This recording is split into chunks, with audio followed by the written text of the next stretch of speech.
At ayun na mga idol, dahil wala si Sniper 155 natin, si Manbaki, ang gamit natin yan, si Bandits, the big bike. Let's go. Pula tayo sa tindahan ni Nanay Paz. Tingnan natin kung ano yung mga tinda doon.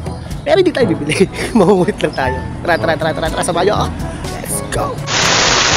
Magandang umaga mga idolo. At kung kayo ay nagkikrib at laging kumakain ng breakfast, meron lang akong ipapakita at meron lang akong irerekomenda sa inyo dito lang sa Barangay Pio del Pilar, Makati City, E. Ramos. Yan. Kung mapapansin nyo mga idolo, walking trip tayo. Dahil daily routine ko pag dumating ako dito sa base, ang unang-una akong gagawin ay lumabas at mangulit sa mga nakatambay dito at mag-trip. Yun ang gawain ko dito, kaya huwag ka magtaka. Idolo, samahan nyo ako at papakita ko sa inyo masarap pagkain. Let's go! Yo, what's up mga idolo? At ayun na nga, dito tayo sa tindahan ni Nanay Paz. Look at that. Siyempre, morning nga eh, morning glory. Kailangan maging maset. Ay, si Nanay Paz. Nanay, say hi, Nay. Nanay. Sorry. Ito mga idolo. Papakita ko sa inyo yung mga luto dito. Yan. May pansit. Spaghetti. Pansit. Yan, o. Sarap. Ini-endorse ko na to. Dito lang to sa E. Ramos, PDP, Pio del Pilar. Punta lang dito mga idolo.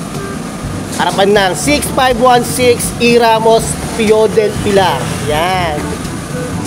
Hotdog, itlog. Yan, masarap po. Wow. Kung hindi nyo nakikita si Alice ko, andito lang sa tindahan. Dito si Alice ko, yan o. Alice ko na pinabata. Ay, yung nanay nyo.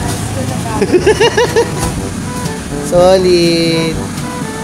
O di ba?